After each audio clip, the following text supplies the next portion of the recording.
Yeah, the session is going to be recorded. Just I want to tell you ki in my previous class means yesterday I told you about age of Chaucer, and I told you some points ki what the points you have to take, what the points you have to go, yeah, what the points you have to study.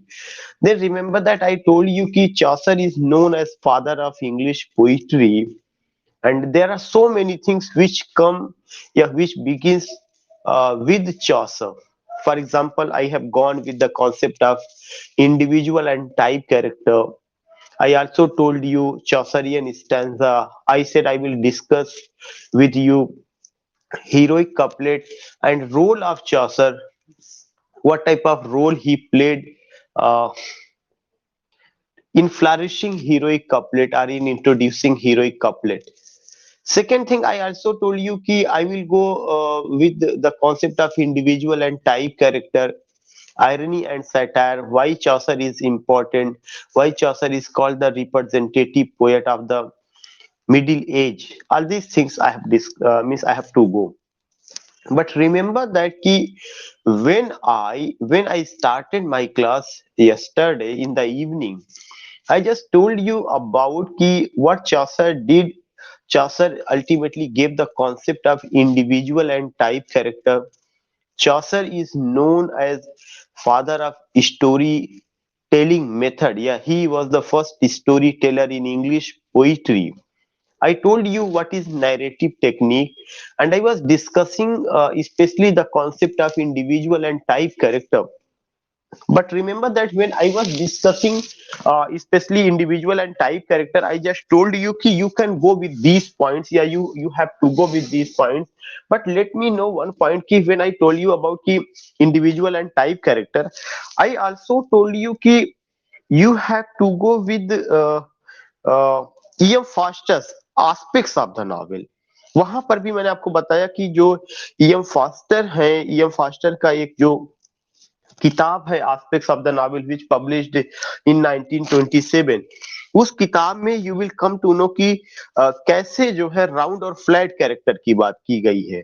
तो कल session हम लोगों का 50 minutes का ही हुआ था, लेकिन उस सेशन में हमने कुछ बड़ी इंपॉर्टेंट बातें की हुई थी कि राउंड कैरेक्टर कौन है, फ्लैट कैरेक्टर कौन है।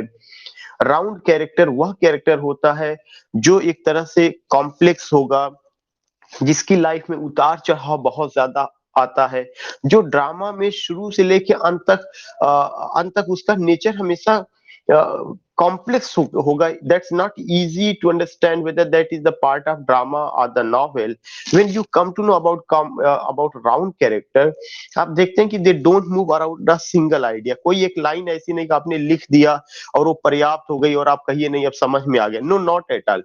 इस तरह के जो भी कैरेक्टर्स होते हैं वे कॉम्प्लेक्स होते हैं, और ऐसे कॉम्प्लेक्स कैरेक्टर को समझना आसान नहीं होता है।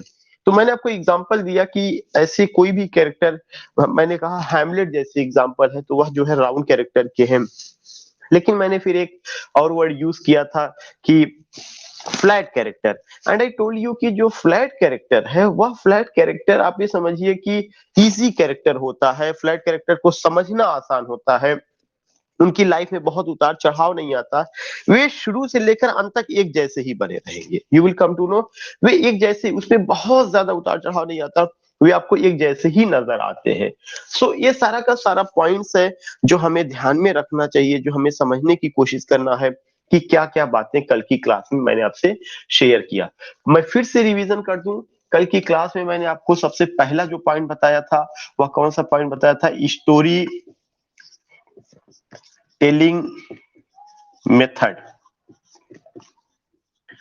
चौसर का स्टोरी टेलिंग मेथड, या मैंने बताया था कि Chaucer is known as father of, what, father of story telling method in English poetry उन्होंने। और शायद स्टोरी टेलिंग मेथड जो है यह नॉवेल की भी बहुत बड़ी बेसिक कैरेक्टरिस्टिक्स होता है, तो चौसर का कॉन्ट्रीब्यूशन इसीलिए हम नॉवेल में भी देखते हैं। दूसरा चीज मैंने बताया कि चौसर को हम लोग फादर ऑफ इंडिविजुअल और टाइप कैरेक्टर कहते हैं। Individual and type characters. CHARACTERS। Individual और टाइप कैरेक्टर्स में कल मैंने बताया था कि इंडिविजुअल कैरेक्टर वह कैरेक्टर होता है one who holds distinguish position, जिसकी पहचान बिल्कुल अलग हो, जो अपने में पाइनियर हो, जो अपने में मैचलेस हो, या ऐसा नहीं कि वह किसी समाज का रिप्रेजेंटेटिव होगा। अगर वह रिप्रेजेंटेटिव होगा तो वह जो है क्या होगा कि उस समाज के सारे लोग लगभग वैसे होंगे। लेकिन अगर जो है वह इंडिविजुअल होगा तो अपने समूह में वह एक अपनी अलग पहचान बनाता होगा, उसका कुछ ऐसा टैलेंट होगा जिससे उसकी एक अलग पहचान होती होगी। सो इंडिविजुअल और टाइप कैरेक्टर्स जो हैं वो एक बहुत इंपॉर्टेंट पॉइंट होता है कि इंडिविजुअल कैरेक्टर की क्या खासियत होती है, दे होल्ड डिस्टिंग्विश पोजीशन। और जो टाइप कैरेक्टर होते हैं वे रिप्रेजेंटेटिव कैरेक्टर होते हैं, रिप्रेजेंटेटिव। और हमें ध्यान में रखना है कि एक कैरेक्टर जो होगा वह दोनों हो सकता है, इंडिविजुअल भी हो सकता है और टाइप भी हो सकता है। एक जो कैरेक्टर है वह इंडिविजुअल, जैसे मैं शमीम अगर टीचर हूं तो मैं अगर टीचिंग का काम कर रहा हूं, इसका मतलब कि I am a type character because I am presenting a section of society. I belong to teacher means जो जो टीचर्स की कम्युनिटी है, मैं उस पार्टिकुलर कम्युनिटी से बिलोंग करता हूं। तो जो मेरा काम है अगर मैं वो काम करता हूं तो इट मीन्स दैट कि मैं उस पार्टिकुलर कम्युनिटी को रिप्रेजेंट कर रहा हूं। लेकिन अगर बीइंग अ टीचर और टीचर के साथ साथ if I am a well known artist, a well known painter, a well known dancer, a well known singer, तो ये मेरी एक अलग पहचान होगी। क्यों? ये जरूरी नहीं कि हर टीचर जो है डांसर हो और हर टीचर अपने में सिंगर हो। लेकिन अगर मेरे अंदर ये टैलेंट होता है तो इसका मतलब यह मेरा इंडिविजुअल टैलेंट है और यह मेरा अपना क्या होगा कि यह मेरे अपने अंदर की इंडिविजुअल कैरेक्टर को आपके सामने मैं अपने आप को प्रेजेंट कर रहा हूँ। सो इंडिविजुअल जो कैरेक्टर होता है वह रिप्रेजेंटेटिव नहीं होता, बल्कि वह अपने में क्या होता है, डिस्टिंग्विश होता है, DISTINGUISH, वह भीड़ से अलग होता है। हमेशा जो इंडिविजुअल कैरेक्टर होगा वह भीड़ से अलग होगा और उसका अपना ऐसा टैलेंट होता है जो उसको अपने समुदाय, अपने समूह से अलग करता है। जैसे मैंने आपको बताया कि एक नाइट कैरेक्टर सबसे पहला कैंटरबरी टेल्स में, KNIGST, यह जो नाइट कैरेक्टर है जो कैंटरबरी टेल्स में है, आपको ये ध्यान में रखना है कि knight is the first character in prologue to Canterbury tales. जो नाइट है, नाइट होने की वजह से वह टाइप कैरेक्टर होगा, नाइट होने की वजह से, लेकिन वह एक अच्छा सिंगर भी है। तो जो वह सिंगर है यह उसका क्या है, यह उसका इंडिविजुअल टैलेंट है। इस तरह से वह इंडिविजुअल कैरेक्टर भी है। एक कैरेक्टर आपका इंडिविजुअल भी हो सकता है और टाइप भी हो सकता है। जब वह एक पूरे समाज को रिप्रेजेंट करता है तब वह रिप्रेजेंटेटिव कैरेक्टर या टाइप कैरेक्टर है। और जब वह समाज को न रिप्रेजेंट करके अपना इंडिविजुअल टैलेंट दिखाता है और उस इंडिविजुअल टैलेंट की वजह से उसकी पहचान समाज में होती है और एक अपनी अलग पोजीशन को वह होल्ड करता है, तब इसका मतलब वह क्या है, वह इंडिविजुअल कैरेक्टर है। ये बात कल मैंने आपको बताई थी। फिर मैंने आपको बताई थी स्टोरी टेलिंग मेथड। स्टोरी कहा जाता है, स्टोरी टेलिंग मेथड को लिटरेचर में नैरेटोलॉजी कहा जाता है, NARRATOLOGY।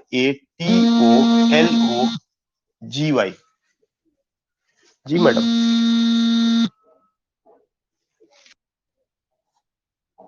जी मैडम बताइए।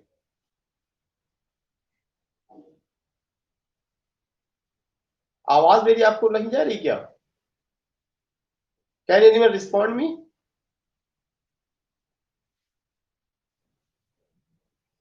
आवाज मेरी जा रही है?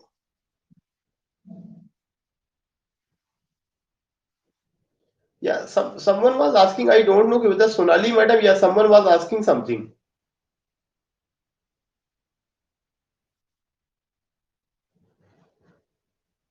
अच्छा, one thing I would like to tell you कि थोड़ा सा मैं आपको कोई भी क्वेश्चन को डिस्कस करने का समय मैं बाद में दूंगा।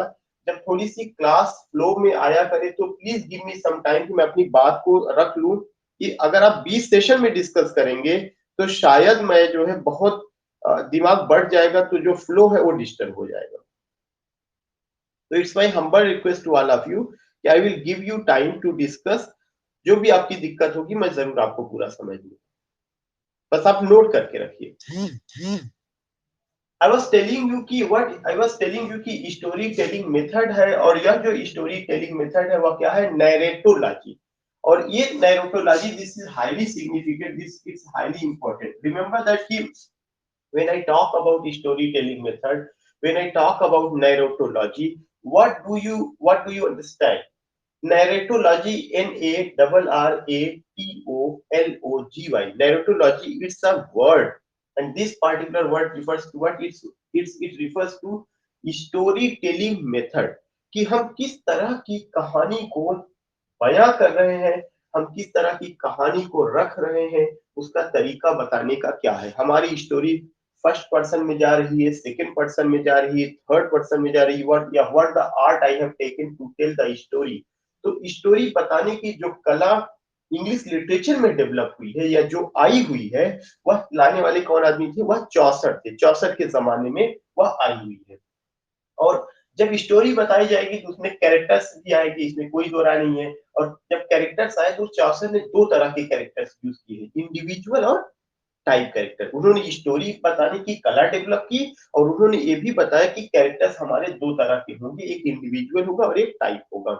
इंडिविजुअल वह होगा जो एक समूह में भी अपनी अलग पहचान बनाएगा, और टाइप कैरेक्टर वह होगा जो एक पूरे समाज को रिप्रेजेंट करेगा। बहुत सिंपल सी भाषा में। फिर मैंने आपको बताया था कि चौसर ने एक किताब लिखा है, उस किताब का नाम है प्रोलॉग टू कैंटरबरी टेल्स। मैं यहाँ पे लिख दे रहा हूँ, प्रोलॉग टू कैंटरबरी टेल्स। ये किताब चौसर ने लिखा है, उस किताब का नाम है प्रोलॉग टू कैंटरबरी टेल्स। यह जो किताब रही है प्रोलॉग टू कैंटरबरी टेल्स, उसमें उन्होंने बहुत सारे कैरेक्टर्स के यूज किए हुए हैं। उसमें सबसे पहला कैरेक्टर नाइट, सबसे पहला कैरेक्टर। और हमें पता है कि जो नाइट है उसको क्या कहा जाता है, knight ultimately we know it very well कि सोल्जर, जो मिडिल एज को रिप्रेजेंट करते हैं, उस तरह के वर्ड यूज किए गए थे। और जो नाइट होंगे तो उनकी अपनी एक कुछ अपना, उनका अपना कुछ यूनिफॉर्म या ड्रेस कोड होगा। जैसे नाइट अगर है तो हॉर्स उनके पास होगा, नाइट अगर है तो स्वॉर्ड होगा, नाइट अगर है तो शील्ड होगा। और उस समय के जो नाइट होते थे वे टर्बन का यूज करते थे।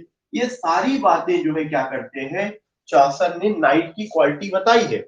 अगर चौसर ये सारी क्वालिटी इस नाइट में देखते हैं, तो इसका मतलब कि कोई भी नाइट होगा, ऐसा नहीं कि चौसर का ही नाइट, कोई भी नाइट होता है उसके पास हार्स होगा, उसके पास स्वॉर्ड होगा, उसके पास शील्ड होगा, उसके पास वो टर्बन का यूज कर रहा है, ब्रेव होगा, करेजियस होगा, बोल्ड, उसके अंदर बोल्डनेस होगी। अगर ये सारी बातें बताई जा रही है, इसका मतलब वह कैरेक्टर कैसा है, टाइप कैरेक्टर है।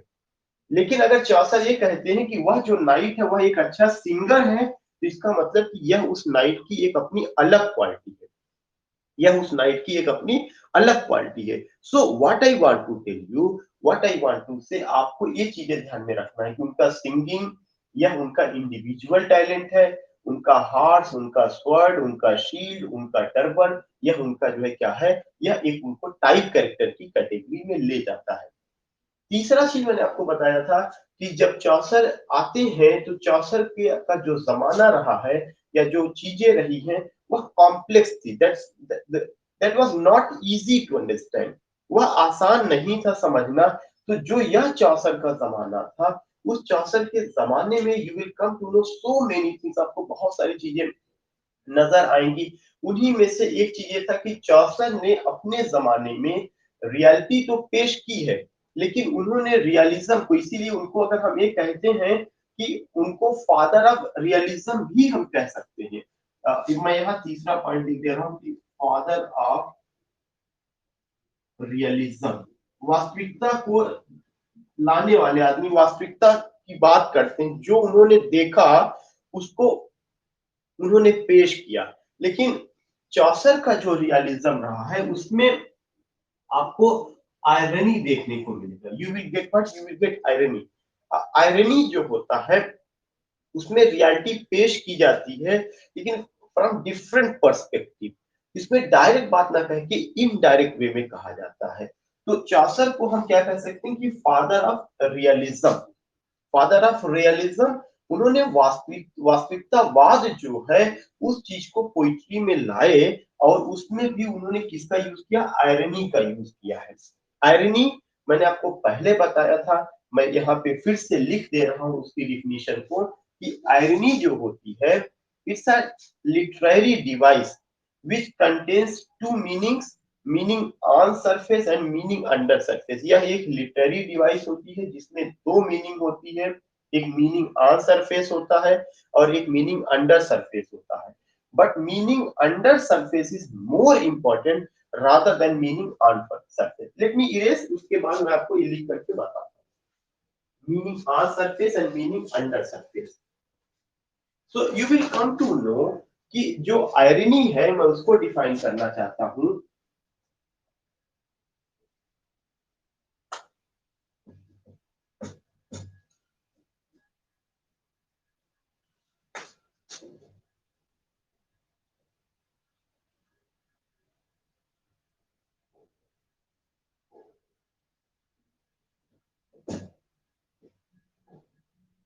सो you will come to know what, you will come to know कि जो आयरनी है nothing at all.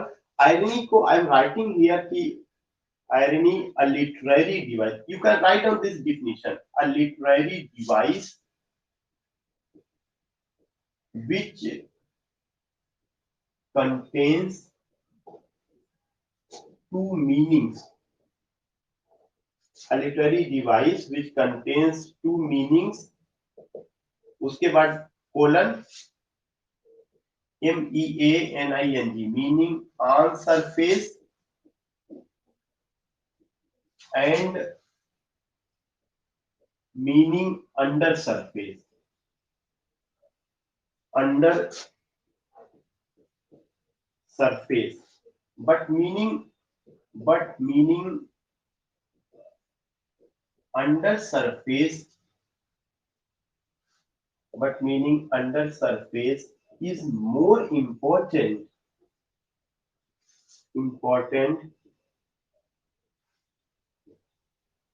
rather than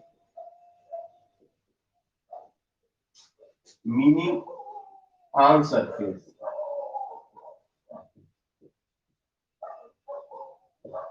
So again I would like to tell you कि irony एक लिटरेरी डिवाइस होता है which contains two meanings, जिसमें दो meaning होती है, एक होती है मीनिंग ऑन सरफेस और एक होता है मीनिंग अंडर सरफेस। तो मैं यहाँ पे उसको अंडरलाइन भी कर दे रहा हूँ, meaning on surface and meaning under surface. इसमें दो मीनिंग छुपी होती है, एक मीनिंग तो सतह से ऊपर होती है, दूसरी मीनिंग सतह के नीचे होती है। फिर क्या कह रहे हैं, मीनिंग अंडर सरफेस, जो मीनिंग सतह के नीचे, जो मीनिंग छुपी हुई है, जो दिखाई नहीं पड़ रही है, वह मीनिंग इज मोर इंपॉर्टेंट, ज्यादा इंपॉर्टेंट होती है rather than meaning on surface, या जो मीनिंग आपको दिखाई पड़ रही है। तो इसका मतलब क्या हुआ कि दो तरह की मीनिंग, एक तो मीनिंग ऑन सरफेस, एक मीनिंग अंडर सरफेस। जो मीनिंग दिखाई पड़ रही है वह उतना इंपॉर्टेंट नहीं है जितना कि मीनिंग ऑन सरफेस। तो चौसर ने जब रियलिज्म को लाए, या चौसर ने जब रियलिज्म को पेश किया, तो उसमें उन्होंने जिस डिवाइस का यूज किया है, जिस लिटरेरी डिवाइस को उन्होंने यूज किया, उसमें उन्होंने आयरनी दिलाया। इसीलिए आयरनी का यूज करने की वजह से चौसर के जो कैरेक्टर्स हैं उसमें आपको रिडिकुलस एटमॉस्फेयर आपको नजर आएगा। You will come to know कि एक ऐसा सिचुएशन उन्होंने क्रिएट किया है कि उन्होंने हंसी हंसी में लोगों के ऊपर मतलब हंस करके रिडिकुलस एटमॉस्फेयर या मॉकरी आपको नजर आएगी। इन सब चीजों को करते हुए उन्होंने उस जमाने की जो रियलिटी थी वो हमारे सामने पेश की हुई है। तो ये खासियत चासर की रही है। अब चासर को लेकर के मैं दो तीन पॉइंट आपको बता दूं कि चासर, नेक्स्ट पॉइंट जो आपको ध्यान में रखना है, that is the fifth point, he served three Kings. ये क्वेश्चन कोई पूछा नहीं जा रहा है लेकिन फिर भी आपको ध्यान रखना चाहिए, ही सर्व्ड थ्री किंग्स और wrote in three languages.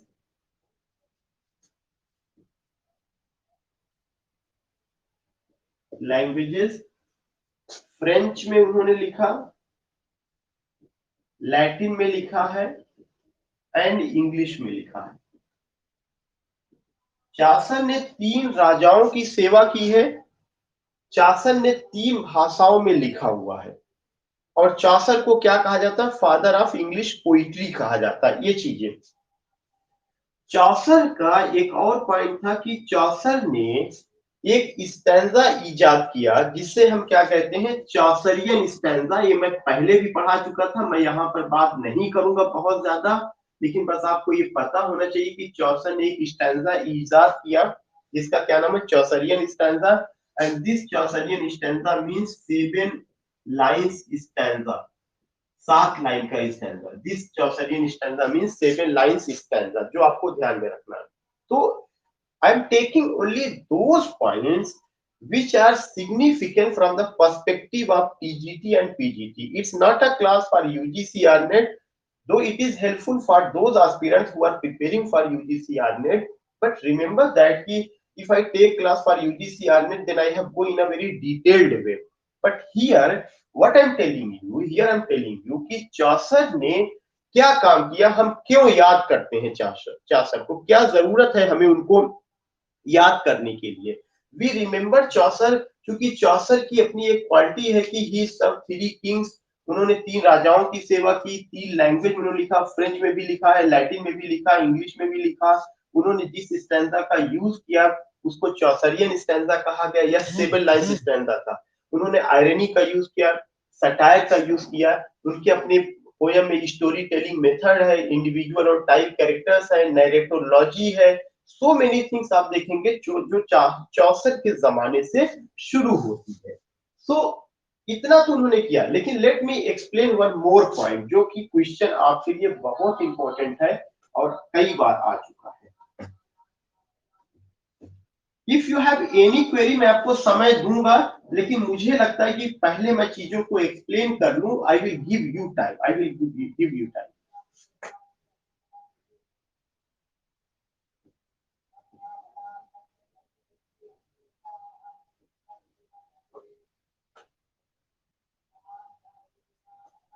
Remember that कि अब हम जिस पॉइंट को लेने जा रहे हैं जो चौसर से रिलेटेड है, जिस पॉइंट को हम डिस्कस करेंगे वो है हीरोइक कपलेट। और आप देखेंगे कई बार ये बातें आ चुकी हैं कि हीरोइक कपलेट में क्या उनका कॉन्ट्रीब्यूशन। सबसे पहली चीज कि उन्होंने इंग्लिश लिटरेचर में हीरोइक कपलेट को इंट्रोड्यूस किया। पहला पॉइंट आप लिखिएगा, ही इंट्रोड्यूस्ड। ही का मतलब मैं चौसर की बात कर रहा हूं। He introduced heroic couplet in English literature, literature। Number 1 point. Number 2 point, जब उन्होंने इसको इंट्रोड्यूस किया तो किस किताब में सबसे पहले इंट्रोड्यूस किया? उस किताब का नाम है लीजेंड ऑफ गुड वुमेन। अभी मैं एक क्लास में इसके पहले मैं पढ़ा चुका था, जब मैं हीरोइक कपलेट रेस्ट्रिक और प्रोसोडी जब मैं पढ़ा रहा था तब मैं इसको पढ़ाया था। तो उन्होंने एक तो ही इंट्रोड्यूस्ड हीरोइक कपलेट, उन्होंने हीरोइक कपलेट को इंट्रोड्यूस किया कहां पर? In English literature. दूसरा चीज जो है उन्होंने क्या किया था? लीजेंड ऑफ गुड वुमेन करके उन्होंने जो है एक किताब में इसको पहली बार इंट्रोड्यूस किया। एक इसके अलावा उन्होंने बहुत इंपॉर्टेंट किताब लिखी है जो कि प्रोलॉग टू कैंटरबरी टेल्स है। Prologue to Canterbury tales. Prologue to Canterbury tales भी जो है हीरोइक कपलेट में लिखी गई है। चौथा पॉइंट ये होता है कि हीरोइक कपलेट क्या होता है? हीरोइक कपलेट का मतलब pair of rhyming word. Pair, PAIR, pair of rhyming words in iambic meter. Heroic couplet की जो खासियत है कि उसमें 2 लाइनों का जोड़ा चलेगा। पेयर जोड़ा होगा, किसका जोड़ा होगा? राइमिंग वर्ड्स का जोड़ा होगा। और यह जो पेयर होगा राइमिंग वर्ड्स का, वह किसमें होगा? आयाम्बिक मीटर में होगा। मैंने पहली पेयर का मतलब कि एक जोड़ा चल रहा है। फिर मैंने आपको ये बताया था जब मैंने क्लास लिया था कि जो आयाम्बिक होता है वह क्या है? पांचवा point, iambic means, iambic means Unstressed syllable is followed by stressed syllable. Unstressed syllable is followed FOLLOWED followed by stressed one.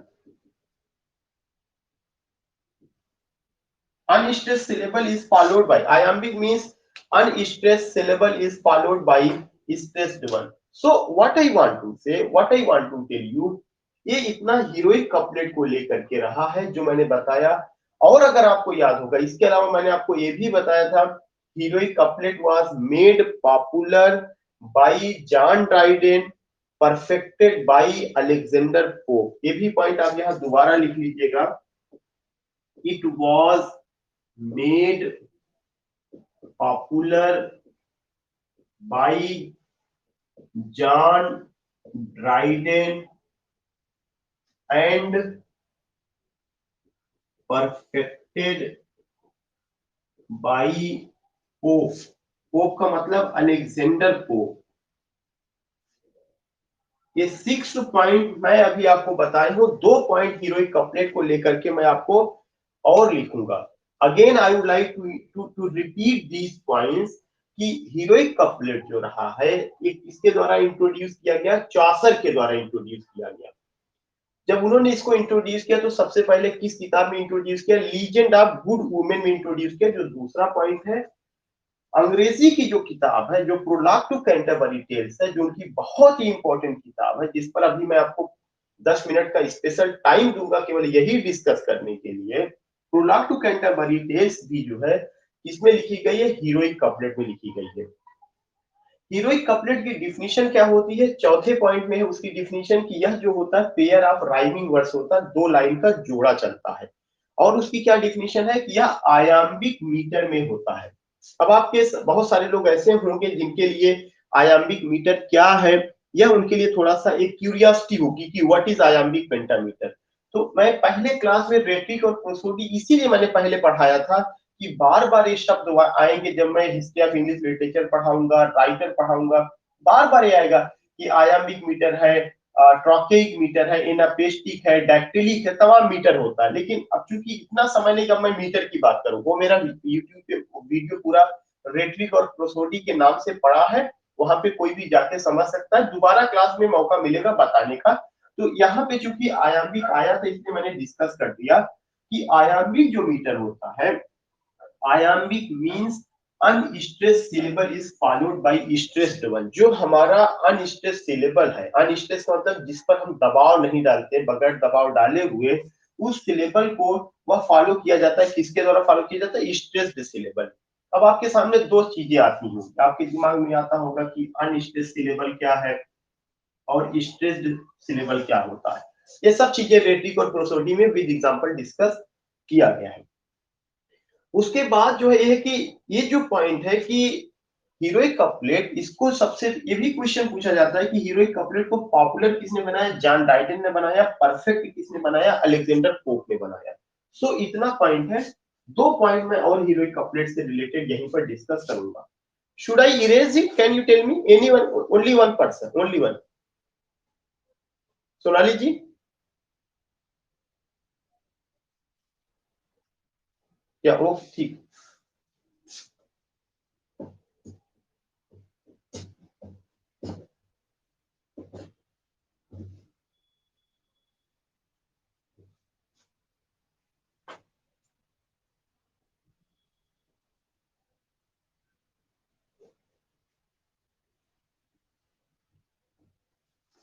या you will come to know कि एक्सेप्ट इट, और भी एक पॉइंट या 2 पॉइंट है जो हमें समझना है। 7th पॉइंट में डाल रहा हूं जो हीरोइक कपलेट से ही रिलेटेड है। वो जो 7th पॉइंट है जो हीरोइक कपलेट से रिलेटेड है, you will come to know कि यह 2 तरह का होता है। It has 2 types. It has 2 types. यह 2 तरह का होता है।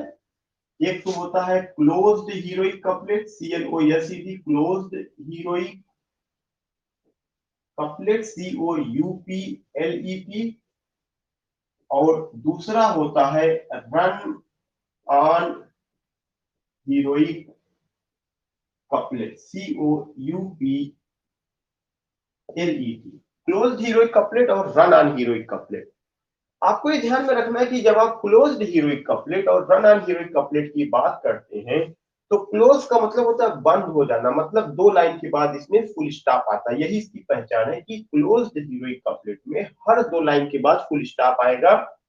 और फुल स्टॉप लगने का मतलब ये हो गया कि राइटर जो कहना चाहता है वो पूरा सेंस कंप्लीट हो गया। बहुत सिंपल सी भाषा में हिंदी में जो हम लोग दोहा पढ़ते हैं उस दोहे में आप देखेंगे दो लाइन के बाद पूर्ण विराम लग जाता है, तो वह जो दोहा है वह कहीं ना कहीं क्लोज्ड हीरोइक कपलेट का एग्जांपल है।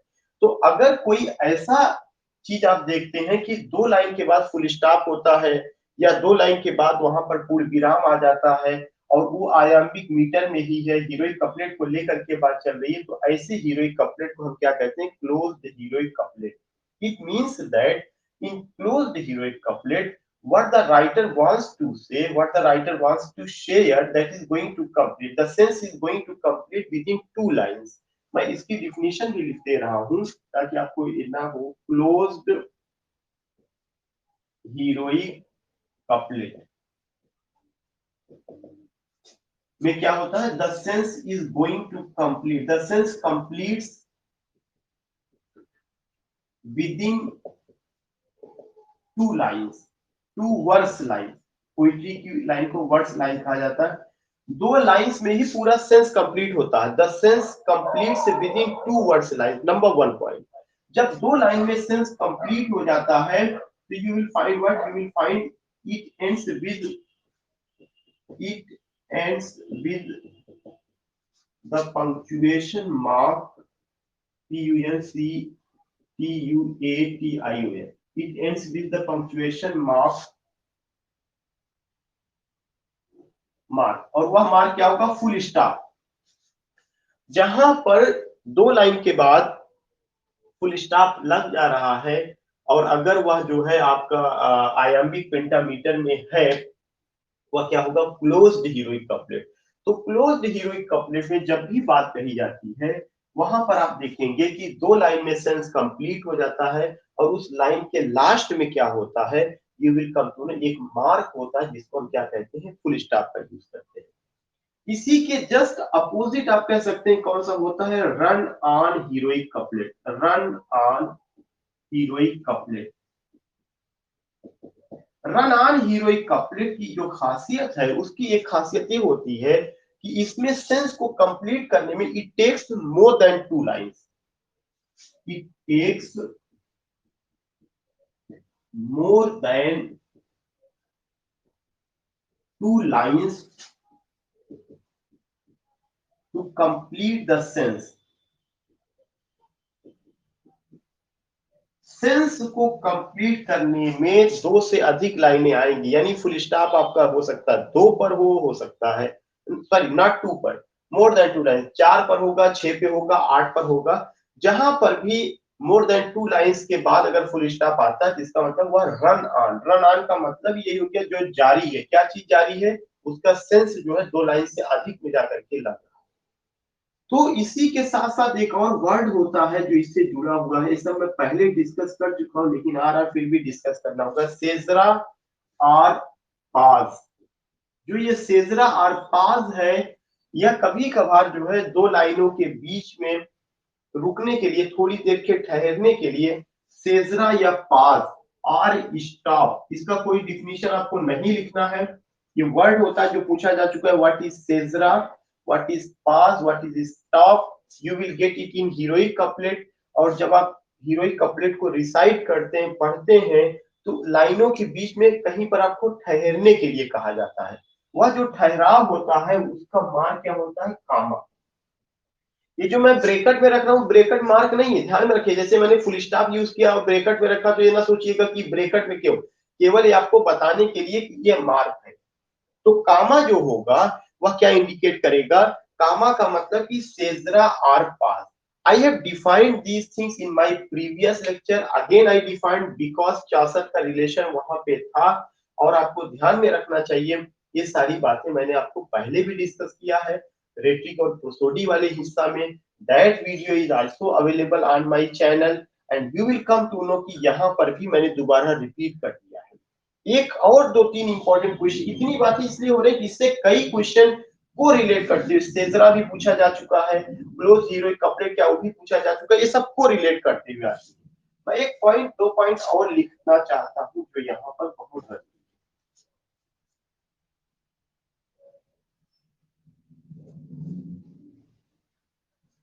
इससे रिलेटेड जो है एक और चीज है, कुछ पोयम्स के नाम पूछे गए हैं कि ये पोयम्स किसमें लिखी गई है, तो उन पोयम्स के मैं नाम लिख देना चाहता हूं कि ये पोयम्स किसमें लिखा गया है।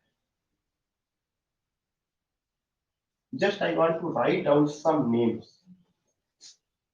जैसे मैंने आपको बताया, legend of good women heroic couplet में है, prologue to Canterbury Tales heroic couplet में है। इसी तरह से कुछ और पोयम्स का नाम है जो आपको ध्यान में रखना चाहिए। मैं विद एग्जांपल कर दे रहा हूं, पोयम्स हेडिंग में डाल दे रहा हूं, पोयम्स रिटेन। बहुत सारी पोयम्स है लेकिन टीजीटी पीजीटी में जो पूछी जाती है, पोयम्स रिटेन इन हीरोइक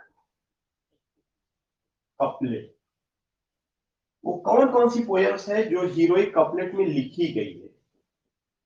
पोयम्स रिटेन इन हीरोइक कपलेट, सबसे पहला पॉइंट तो आपको जो ध्यान में रखना है, rape of the lock. Rape of the lock by Alexander pope.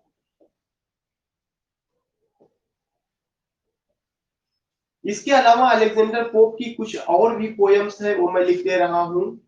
Essay on man, essay on man by Pope. तीसरा essay on criticism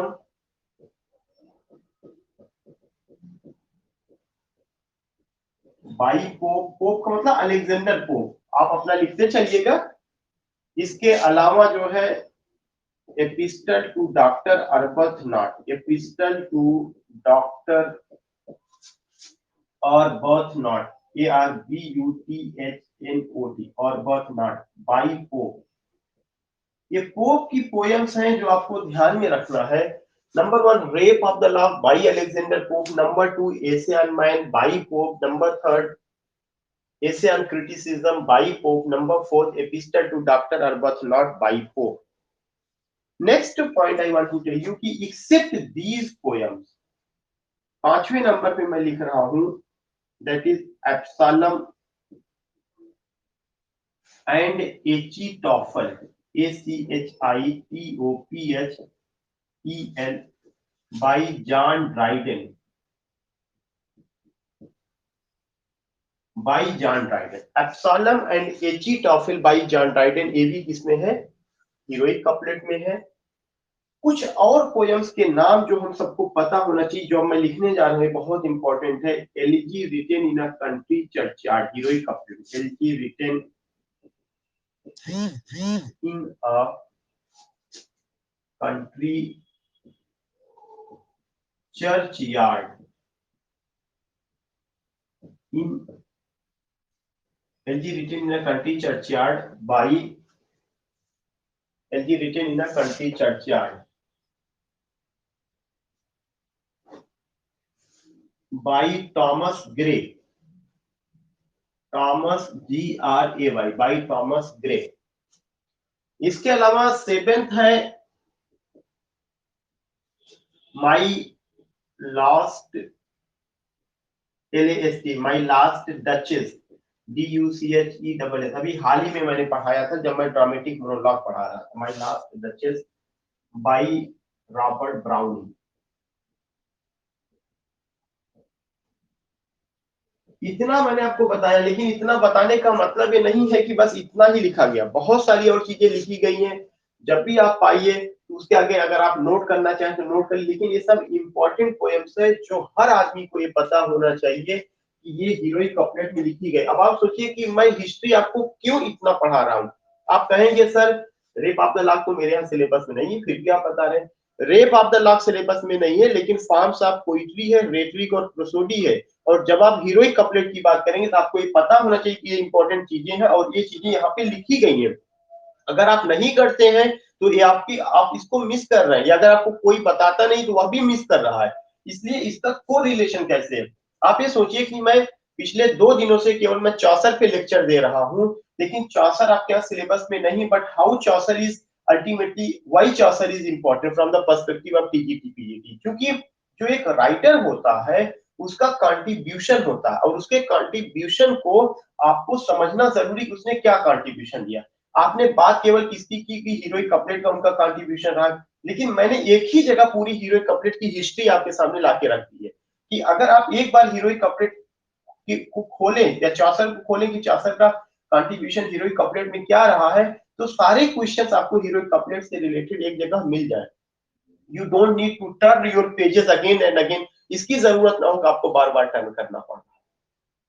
second point I want to tell you, एक और इंपॉर्टेंट पॉइंट जो heroic couplet से related ध्यान में रखना है,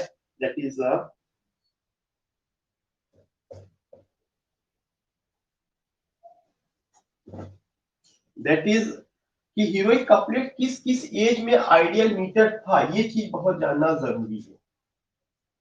तो I have gone with these points, लेकिन बहुत सारे लोग ऐसे होंगे जो first time they are joining class और इसी बहाने उस चीज का रिवीजन हो जा रहा है। तो I think it's very significant to all of us कि we have to go with this point. And what is that point? Next, ideal metre. तो आपको एक पॉइंट ध्यान में रखना, heroic couplet was an ideal metre in following ages, in the following ages। Following ages में heroic couplet का use सबसे ज्यादा किया गया। कौन कौन से वो फॉलोइंग एजेस था, मैं मार्क के जो है एरो का बना करके बता रहा हूँ। पहला एज रिस्टोरेशन एज और age of Dryden, age of John Dryden. कब से कब तक? 1660 से लेकर 1700 तक। दूसरा है Augustan age, AUGUSTAN, Augustan age और age of Pope from 1700 to 1745। तीसरा है एज ऑफ सेंसिबिलिटी और age of doctor Samuel Johnson, doctor Samuel Johnson, JOHNSON,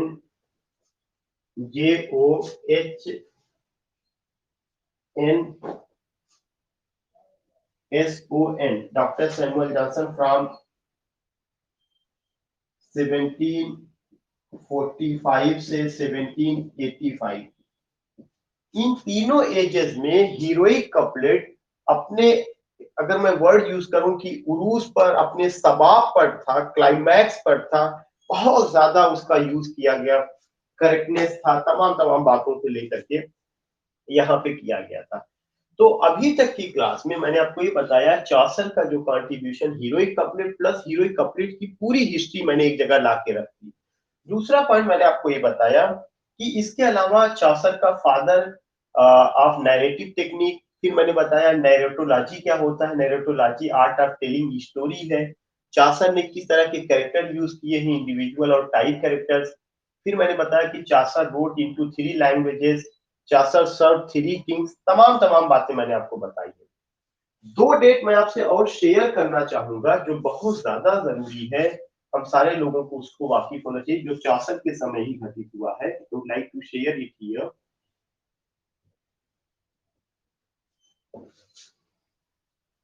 date से रिलेटेड चीजें मैं बताना चाहूंगा। एक तो ये कि चौसर के समय में 1348 में एक घटना हुई है, 1348 में, जिसको हम ब्लैक डेथ कहते हैं। और यह जो ब्लैक डेथ था, यह डिजीज था। कौन सी डिजीज? प्लेग नाम की बीमारी फैली थी। तो ब्लैक डेथ आर, मैं यहाँ पे लिख दे रहा हूँ plague, PLAGUE, plague disease, DISEASE। ये घटना कब घटित हुई है? 1348 ईस्वी में। ये चीज डेट आपको नोट करना है, 1348। इन 1348 ये घटना घटित हुई थी।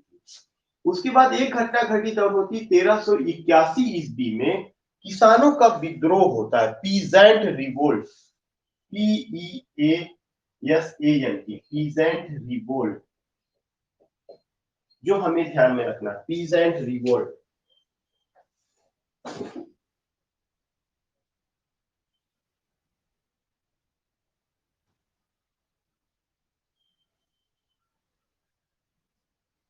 इसके अलावा चौसर के कुछ किताब हैं, कुछ चीजें हैं, वो हर आदमी को पता होना चाहिए। मैं उसका नाम यहाँ पे लिखूं। मैंने दो डेट बताई है, ब्लैक डेथ और प्लेग, जो एक डिजीज था 1381 में, पीसेंट रिवोल्ट होता है। इसके अलावा चौसर से रिलेटेड उनके जो वर्क हैं वो मैं डिस्कस करना चाहूंगा कि चौसर के जो वर्क हैं उनका क्या क्या नाम है। उसमें से एक वर्क को थोड़ा सा डिटेल में डिस्कस करना पड़ेगा, जो पता होना चाहिए हमें। एक तो जब भी हम चौसर के वर्क की बात करते हैं तो उनका एक पोयम है, जो केवल नाम आपको पता हो, मैं उस पर कोई डिस्कस नहीं करूंगा, ना वो पूछा जाना है, Roman de la Rose, Roman de la Rose, ये उनका वर्क है। दूसरा एक उनका इंपॉर्टेंट वर्क है, book of the Duchess, BOK, book of the Duchess, DUCCHESSE।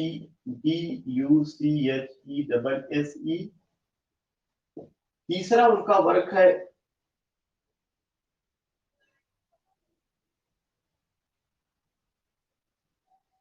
ट्राइलस and Criseyde, Troilus and Criseyde, CRISEYDE।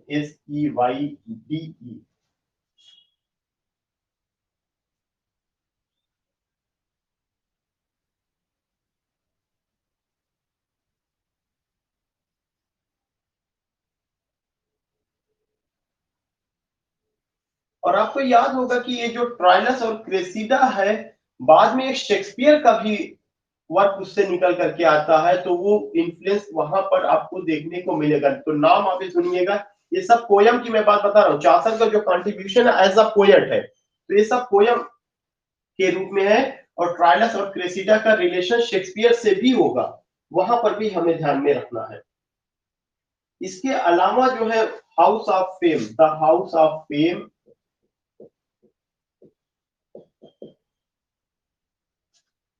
Next point जो आपको ध्यान में रखना है, कैंटरबरी टेल्स। अभी मैं कैंटरबरी टेल्स की कई बार मैंने बात किया था, और अभी मैंने कहा था कि मैं इस पर डिटेल में डिस्कस करूंगा थोड़ा सा, कैंटरबरी टेल्स।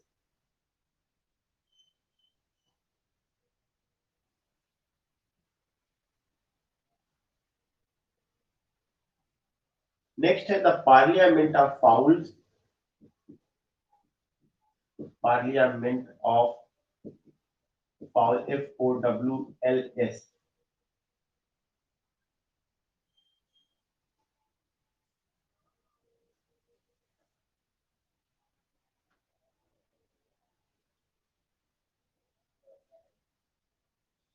ये सारे के सारे चीजें जो है हमें ध्यान में रखना है। बाकी एक और चीज पूछी जाती है कि चौसर ने जिस लैंग्वेज का यूज किया वह कौन सी लैंग्वेज थी? इंग्लिश में। जो इंग्लिश में उनका जो इंग्लिश भी था, पहले जैसे हम लोग हिंदी बोलते हैं, हिंदी का एक डेवलपमेंट खड़ी बोली बाद में आती, उससे पहले अवधि है, ब्रज भाषा है, क्या क्या चीजें हैं, ऐसे ही हमें आपको ये समझना है कि चौसर ने जिस लैंग्वेज का यूज किया है वह कौन सी लैंग्वेज थी? Midland dialect. I would like to erase it here, then you have to note down. Chaucer ने जिस लैंग्वेज को यूज किया, that is Midland dialect, language used by Chaucer, English language used by Chaucer. क्या नाम उसका? Midland. ये चीज पूछा जा चुका है, मिडलैंड डायलेक्ट। डायलेक्ट का मतलब होते हैं बोली, जो हमारी बोली होती है लोकल, वो सब अलग अलग। इंडिया में तो हर जगह करीब जो 50 किलोमीटर में पूरी डायलेक्ट ही बदल जाएगी। प्रतापगढ़ में कुछ और कहेंगे, इलाहाबाद में कुछ और, कानपुर में कुछ और, पूरा का पूरा एकदम से बदल जाता। भाषा की बात ही छोड़ दीजिए, डायलेक्ट इतना ज्यादा। तो उन्होंने जिस लैंग्वेज का यूज किया है वह क्या है, मिडलैंड डायलेक्ट उन्होंने यूज किया है।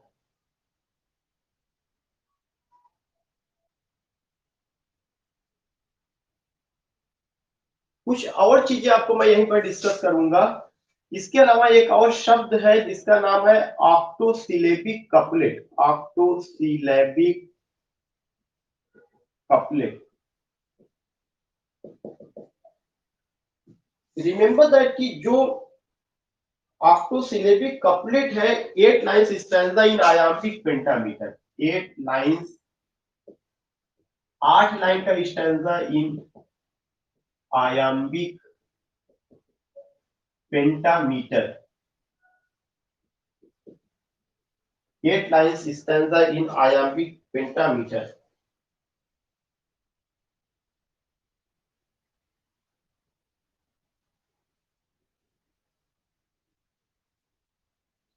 सेकेंड पॉइंट जो है आपका, एक शब्द और आएगा, rhyme royal. This rhyme royal और चासरियन stanza,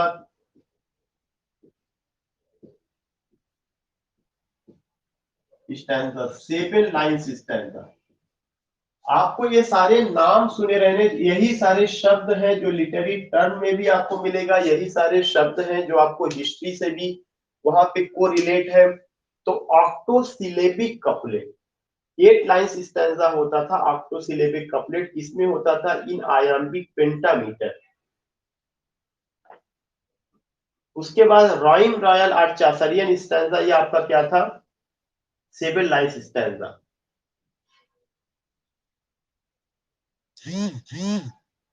Next thing I want to tell you कि when you go with these points, when you cover these points, तो चौसर का एक बहुत इंपॉर्टेंट चीज है जो हम लोगों को ध्यान में रखना है, जहां पे मैं अभी बात करूंगा। And what is that thing कि कैंटरबरी टेल्स को लेकर के कुछ क्वेश्चंस पूछे जाते हैं, जो हमें भी और आपको भी बताना जरूरी है कि हाँ क्या क्या चीजें हैं। लेकिन इस पर आने से पहले मैंने शासन का लगभग जो है 70% से ज्यादा सेक्शन, 80% से ज्यादा कवर कर लिया है। Now the house is open for you and you can ask questions whatever the query you have, if you have any query, because I said I will give you time. If you have any query you can ask. अगर आपकी कोई query है तो आप पूछ सकते हैं, otherwise I have to go ahead.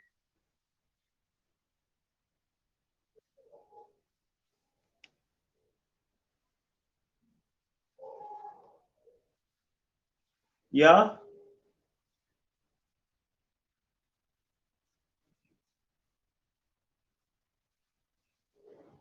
जो रोमन डी ला रोज है, ये सब मैंने नहीं बताया कि यह हीरोइक कपलेट में है। मैंने बताया कि ये उन्होंने फ्रेंच में उनका वर्क रहा है, उन्होंने 3 भाषा में लिखा।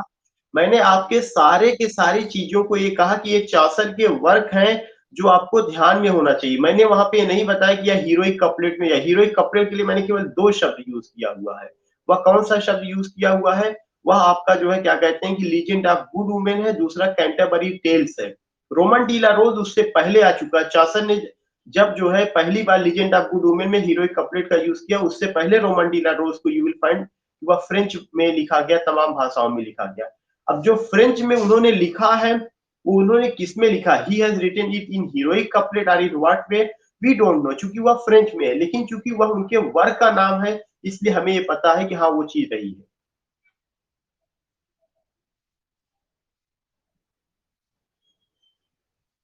Perhaps Jagdish is asking something. I'm not getting the voice.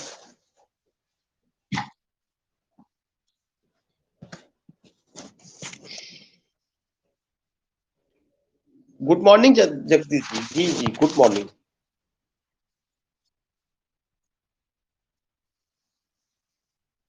चौसर को exactly morning star of nation. या I will come with some points जो मैं अभी आपको लिखवाऊंगा, पॉइंट्स टू रिमेंबर करके।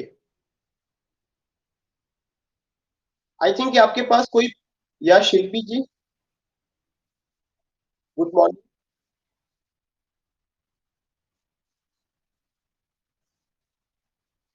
Yeah, because in the evening I have gone with Chaucer, but I could not complete that particular thing. So even in the evening I told each and everyone ki in morning session I will cover first this topic, then I will go with writer. So I think ki I have to go ahead, हमें आगे चलना चाहिए। Yeah, can anyone tell me what is the time by your watch?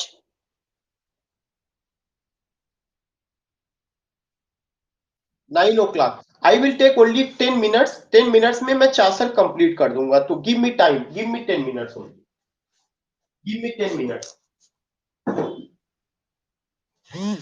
Number one point की जो मैं बात कर रहा हूँ चौसर का कैंटरबरी टेल्स, तो ध्यान में रखना क्यों मैं बात कर रहा हूँ या क्यों इंपॉर्टेंट है इसका। Prologue to Canterbury Tales, are you getting my voice?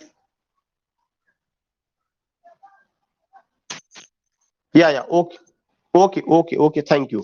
So we are going to discuss his remarkable work prologue to Canterbury Tales. मैं पहले ही बता चुका कि यह हीरोइक कपलेट में लिखा गया है और तमाम तमाम बातें उसको लेकर के बताई गई हैं, लेकिन ध्यान में रखने की बात यह कि जो प्रोलॉग टू कैंटरबरी टेल्स है, it reflects number one point, it's the masterpiece, it's the masterpiece of चौसर। यह चौसर का masterpiece, it's the masterpiece of Chaucer, number one point. Number 2 point,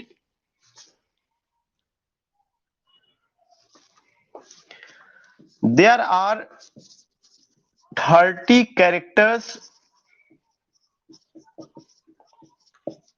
including the poet. Poet को include करके total जो है you will get कि यहां पर कितने कैरेक्टर्स हैं, 30। There are 30 characters including the poet. Number third, I told you except it, you will get some other points. And what are those points? Except it, you will come to know that there are some other significant points. जो सबसे पहला character और ideal character है वो night है। या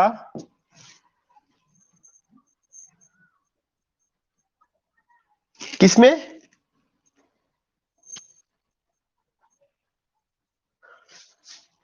including with poet I have gone की there are 29 characters. अच्छा, okay, let me check it. If I have told just these points, then remember that ki let me check it, but you have to note down there are 30 characters including the poet. Let me check. I think कि गजेन जी, first let me complete the class. Don't interrupt in the in this session. मतलब जब class करिए, I will give you enough time. I am not going to चीजें, क्योंकि point will slip from my mind. Let me complete the, अगर अभी हम discussion करने लगेंगे तो पूरा ये चीज नहीं हो पाएगा। डिस्कशन हम जो है व्हाइट बोर्ड को, ऑनलाइन व्हाइट बोर्ड को शेयर करके भी कर सकते हैं। Let me complete the session, it's my humble request. Night जो है, night is the first and the ideal character, night is the first and ideal character.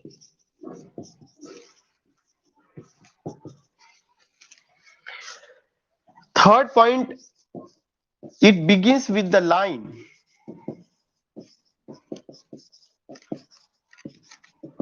it begins with the line, April is the month of sun and shower. April is the month of sun and shower. ये point यहाँ पे इतना ज्यादा important होता है कि सोचिए कि it begins with the line April is the month of sun and shower, और जो अप्रैल है उस समय किसका सिंबल था? Here April is the symbol of, here April is the symbol of spiritual fertility, spiritual fertility, pilgrims go, pilgrims go on pilgrimage, pilgrimage in this month. मैं फिर से रिवीजन कर दूं कि प्रोलॉग टू कैंटरबरी टेल्स जो है यह Chaucer का मास्टरपीस है. I have written there are 30 characters, but I think कि प्रतापगढ़ से जो है उमाशंकर जी ने ये बात कही कि मैंने पहले किसी लेक्चर में 29 कैरेक्टर्स बताया था, तो अगर एक कम हो रहा है या बढ़ रहा है तो इसको मैं चेक करके मैं बताऊंगा कि हाँ क्या मामला है, क्यों मैंने ऐसे किया था, मैं सही, पहले वाला मेरा सही था या अभी वाला सही है. इसी बात पे गजेंद्र जी ने भी कुछ कहने की कोशिश की. मैंने उनसे रिक्वेस्ट किया कि गजेंद्र जी प्लीज पहले सेशन कंप्लीट करने दीजिए, कारण है कि बहुत सारे पॉइंट्स माइंड से स्लिप कर जाते. I will give you enough time to all of you. तो मैंने गजेंद्र जी से रिक्वेस्ट किया कि प्लीज मुझे टाइम दीजिए, मैं सेशन पहले कंप्लीट करूं, मैं इस पॉइंट पे आऊंगा. शायद इसी बात को लेके गजेंद्र जी कुछ कहना चाहते थे. फिर मैंने कहा कि जो टोटल कैरेक्टर्स हैं 30, उसमें से सबसे पहला कैरेक्टर नाइट है, और जो night is the first and ideal character, वह आइडियल कैरेक्टर इसका है. दूसरा चीज मैंने बताया, जो सबसे इंपॉर्टेंट पॉइंट है, पॉइंट नंबर 4 और 5. आपको मैं फिर से बता दूं कि point number 4 and 5 is very important, क्योंकि इसका रिलेशन जो है कहां पे होगा, टीएस एलियट के द वेस्ट लैंड से है. कैसे है? ये जो लाइन है, it begins with the line April is the month of sun and shower. Remember that कि it begins with the line April is the month of sun and shower. ये poem तो किस में शुरू होती है? प्रोलॉग टू कैंटरबरी टेल्स में. और अप्रैल का मतलब यहाँ पे क्या है? यह एक ऐसा महीना है जहां पर स्पिरिचुअल फर्टिलिटी को दिखाया गया. पिलग्रिम्स गो ऑन पिलग्रिमेज, जो तीर्थ यात्री हैं वे तीर्थ यात्रा पर जाते हैं. इसका मतलब कि मिडिल एज में धर्म का कितना महत्व था, इस चीज को हम देख सकते हैं, जो चौसर ने कैंटरबरी टेल्स में बताया. और जो यहाँ के जो है पिलग्रिम्स जो जा रहे हैं, वे किसकी तीर्थ यात्रा पर जा रहे हैं? एक सेंट है टॉमस बेकेट, टॉमस बेकेट की श्राइन पर जा रहे हैं. They are going to visit the shrine of Thomas Becket. I am writing here, they are going to visit the shrine of Thomas Becket, Beckett, Beckett, Beckett. सो वहां पर जा रहे हैं. अब आप ये बताइए, मैंने अभी आपके माइंड में कहा कि पॉइंट नंबर 4 और 5 बहुत इंपॉर्टेंट है, क्योंकि इसका रिलेशन टीएस एलियट की द वेस्टलैंड से है. टीएस एलियट की द वेस्टलैंड में जस्ट अपोजिट शुरू होता है, और टीएस एलियट कहते हैं April is the cruellest month. यहाँ पे क्या कहा गया? April is the month of sun and shower. अगर आप लाइन उठा के देखिएगा, if you turn the pages of last year, you will come to know कि ये क्वेश्चन पूछा गया है. कौन सा क्वेश्चन पूछा गया? ये क्वेश्चन पूछा गया कि वह कौन सा ऐसा महीना है जो कि टीएस एलियट की द वेस्टलैंड किस महीने से शुरू होती है. तो एलियट की जो वेस्टलैंड है वह किस महीने से शुरू होती है? April is the month of sun and shower. I would like to write it here. यहाँ पे आप इसे नोट कर लीजिएगा कि it begins, Eliot's the Waste Land begins with, Eliot's the Waste Land begins with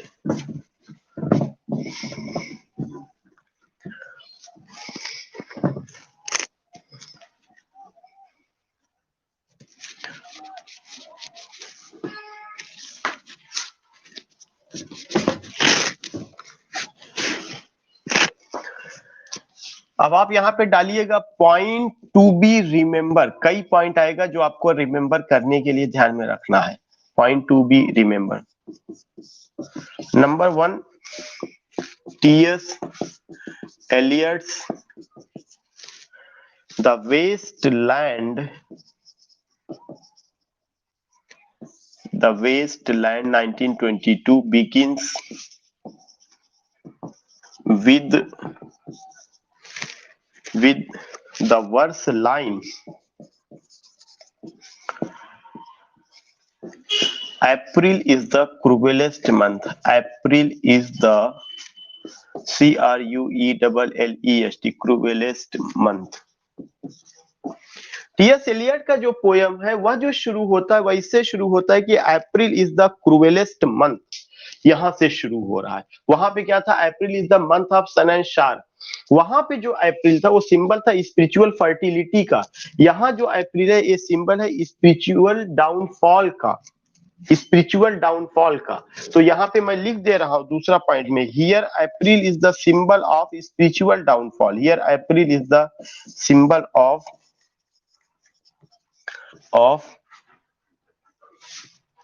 downfall of spirituality, downfall of spirituality। लोगों का अध्यात्मवाद में, लोगों का रिलीजन में, लोगों का ईश्वर में, लोगों का धर्म में, लोगों का चर्च में जो जो विश्वास था वो खत्म हो रहा है। एंड वी गेट इट कि जब लोगों का खत्म हो रहा है तो हम किस एज में है, हम 20th सेंचुरी में है। वहां किस एज की बात हो रही थी, वहां जो है 14th सेंचुरी की बात हो रही है। सो रिमेंबर 14th सेंचुरी में हम चल रहे थे। सो रिमेंबर दैट कि कितना फर्क आया। वहां पे धर्म इंपॉर्टेंट था, धर्म स्पिरिचुअलिटी का सिंबल था, और वहां पे यूज कर April is the month of sun and shower. Because जो वेस्ट है, इंग्लैंड है, वहां पे स्प्रिंग अप्रैल में आता है, और वह अप्रैल में ही लोग तीर्थ यात्रा पर जाते थे। तब लाइफ में लोगों की वो होता था। लेकिन अप्रैल वेस्टलैंड में टीएस एलियट कहते हैं कि मॉडर्न एज में लोग अप्रैल के महीने में पिकनिक मनाने जाते हैं टेम्स नदी पर। लोग अपना समय कहाँ पे पास कर रहे हैं, पब में, रेस्तरा में, होटल में, बियर बार जो वहां पर है वहां पे जा रहे हैं। The people left what, the people left church, the people, ऐसा लगता है they don't have any interest in God, in spirituality, so many things we find. So what I want to tell you कि कैसे चीजों को correlate करना है, कैसे हम चीजों को ऐसा लिख लें, एक जगह समराइज कर लें कि उससे रिलेटेड चीजें आ जाएं। जब भी हम अपने पेजेस को टर्न करें तो ये पता चल जाए या इसका रिलेशन यहां से रहा है। तो ये पॉइंट ताकि मेरा मिस ना हो। जगदीश भाई ने एक पॉइंट बताया था कि इनको क्या कहा जाता है, that is morning star of Renaissance. Chaucer को मॉर्निंग स्टार ऑफ रिनेशा, कौन है morning star of Renaissance? Chaucer. अब यहाँ पे पॉइंट आ रहा है तो मैं और पॉइंट लिख दे रहा हूं, evening star, EVENING, evening star of Renaissance. Milton, John Milton. Child of Renaissance, child of Renaissance, Machiavelli.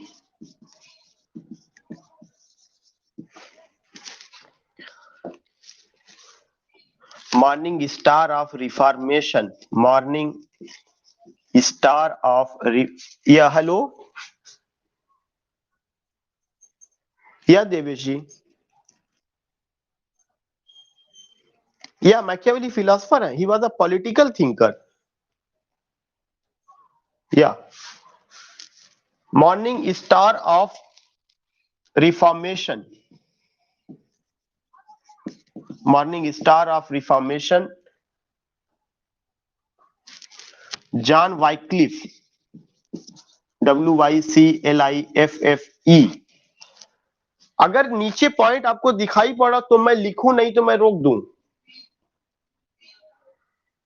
मुझे एक पॉइंट और कवर करना है। 7th में evening star of Reformation,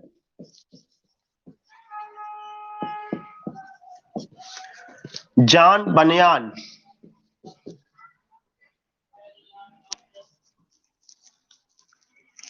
John बनियान।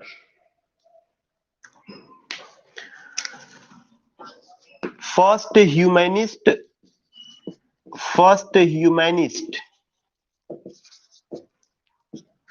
पेट्रार्च। मैं फिर से आपको रिवीजन कर दूं, पहला और दूसरा पॉइंट तो मैंने कोरिलेट किया है चासर का और द वेस्ट, चासर का कैंटरबरी टेल्स और द वेस्टलैंड का। उसके बाद जो है जगदीश भाई ने कहा था कि जो है इनको मॉर्निंग स्टार ऑफ रिनेशा कहा जाता है। तो उससे रिलेटेड सारे पॉइंट्स मैंने एक जगह कर दिए कि किसको morning star of Renaissance Chaucer को, evening star of Renaissance John Milton को, चाइल्ड ऑफ रिनेसा मैकियावेली को, morning star of Reformation John Wycliffe को, evening star of Reformation John Bunyan को, फर्स्ट ह्यूमनिस्ट पेट्रार्च को। इतने सारे पॉइंट्स आपको एक जगह नोट करने हैं ताकि आपको मॉर्निंग इवनिंग का चक्कर ही खत्म हो जाए कि दोपहर में इवनिंग शाम में क्या क्या है, सब सारी बातें। मैं इसे इरेज कर दूं, should I erase it?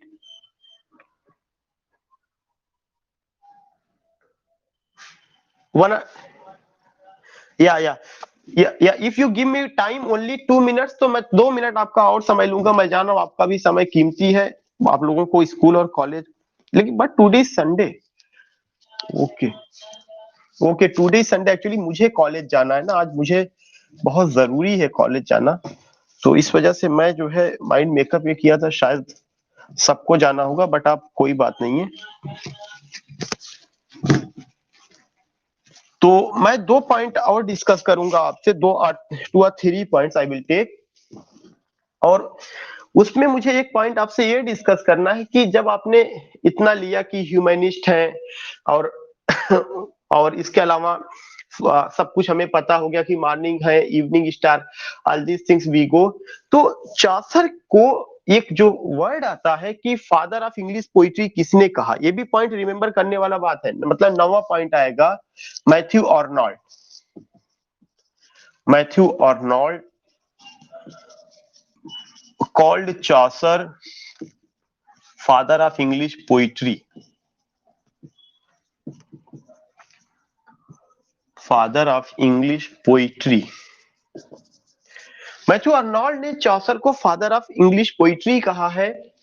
John Dryden ने उनके कैरेक्टर्स को लेके कहा, here is God's plenty. John Dryden said about his characters,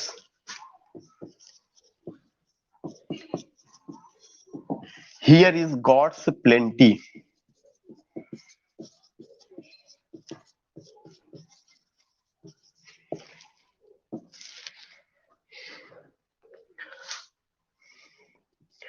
Chaucer के एक कंटेम्प्रेरी थे जिनका नाम था Boccaccio. He was a French poet, Boccaccio, BOCCACCIO, Boccaccio, a French poet, wrote Decameron,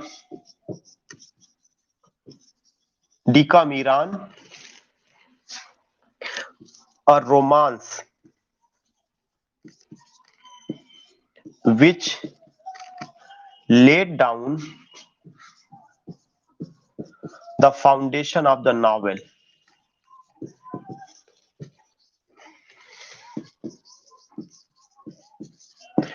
चौसर के कंटेम्प्रेरी जो फ्रेंच पोएट रहे हैं जिनका नाम क्या है, बोकैसियो है। उन्होंने एक किताब लिखा था डिकामीरान, और इस डिकामीरान, यह जो किताब है यह एक रोमांस है। इसमें लव अफेयर की बात कही गई, और कैसा love affair, courtly love affair है, जिसने मॉडर्न एज, जिसने नॉवेल की नींव डाली है।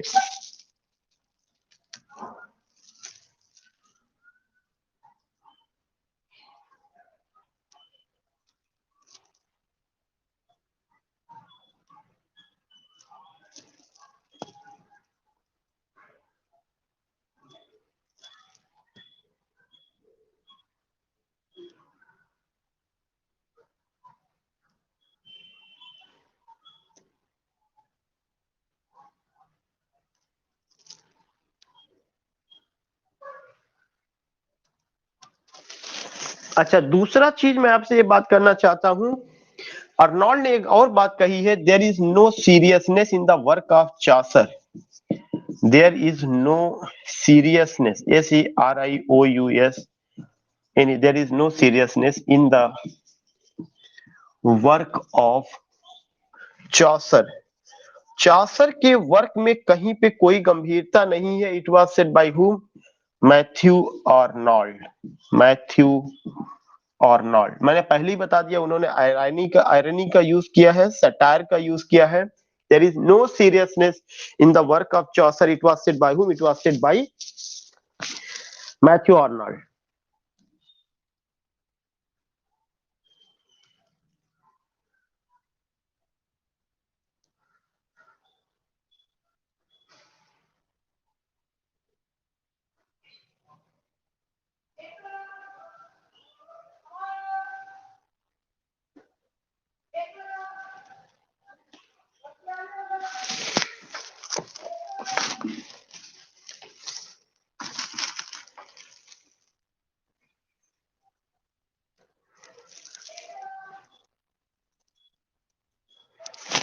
और एक चीज और ध्यान में रखिएगा, अगर क्वेश्चन आता है कि which work of Chaucer is the picture gallery of middle age, तो Canterbury Tales, Canterbury Tales is the picture gallery of the middle ages.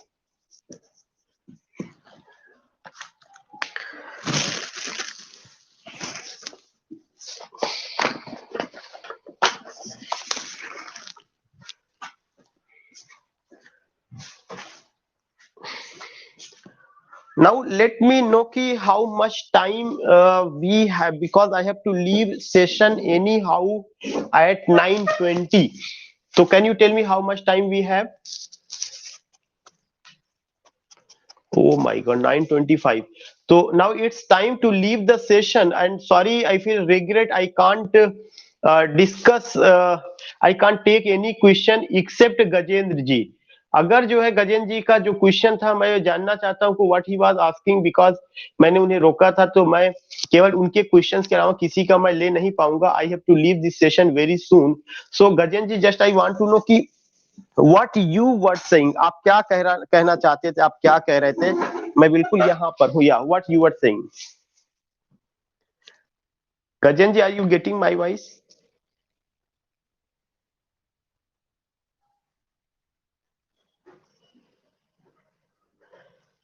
Any other person, किसी एक का कोई? या गजेंद्र जी, चक्रेश जी जी.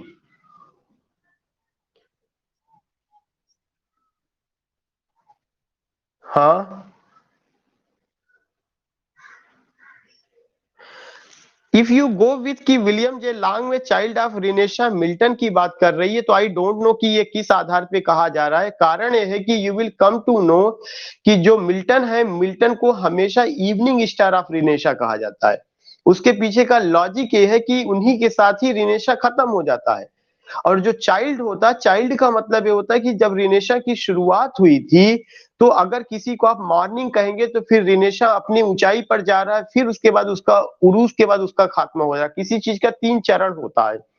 तो आई डोंट नो कि हाउ डू यू गेट, या if you find this line, तो please just highlight that line and send me individually WhatsApp पे मुझे भेजिएगा. I just want to check कि where he has written. But whatever I have been, yeah, whatever has been told, it has been told ki child of yeah, I think now someone has come. I have to leave the session this time. Okay, you can send your feedback. Okay.